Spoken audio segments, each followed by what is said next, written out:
Coucou les Charlottes! Aujourd'hui, je vais vous parler d'un sujet super important pour toutes celles qui veulent se faire un maquillage permanent mais n'ont pas encore passé la porte. Quelle porte? Celle du studio de maquillage dans lequel vous allez faire votre prestation. Il y a plusieurs points qui sont très importants avant de prendre votre décision. On va en compter 4 aujourd'hui. Tout d'abord, il faut faire attention à l'hygiène. Aujourd'hui en France, pour exercer le métier de dermographe ou de technicienne en maquillage permanent ou linergiste comme on les appelle chez nous, il faut uniquement avoir un diplôme d'hygiène et de salubrité. Légalement, c'est l'obligation d'avoir ce diplôme d'hygiène et de salubrité qui normalement est affiché dans le salon.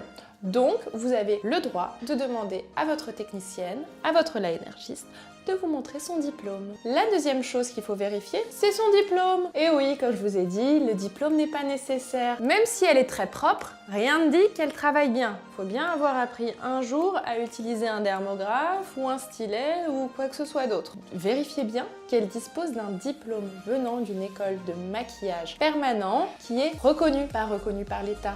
Ça n'existe pas.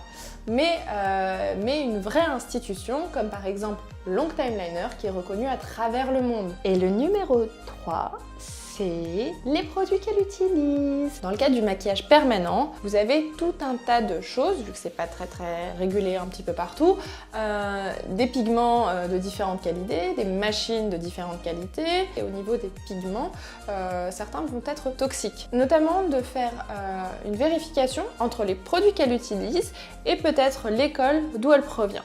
Par exemple, une personne qui a été formée chez Longtime Liner est obligée, dans le respect de la transparence vis-à-vis de ses clientes, d'utiliser des produits Longtime Liner. C'est-à-dire que vous allez être censé voir une machine avec écrit Longtime Liner dans son salon et que les pigments qu'elle utilise sont bien annotés Longtime Liner. Un pigment Longtime Liner ressemble à ça.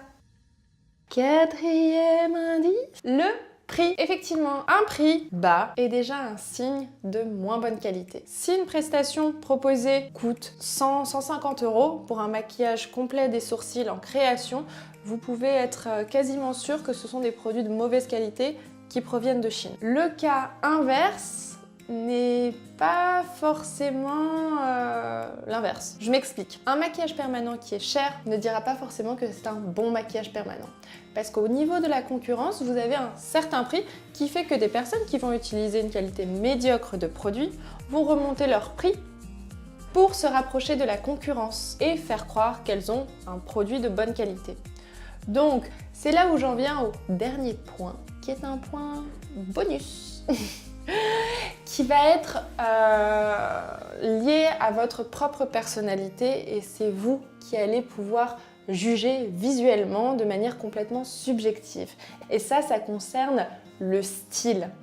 Effectivement, une personne qui fait du maquillage permanent, aujourd'hui, se doit de faire un maximum de photos. Demandez-lui si elle a un compte Instagram, une page Facebook. En gros, suivez vos intuitions.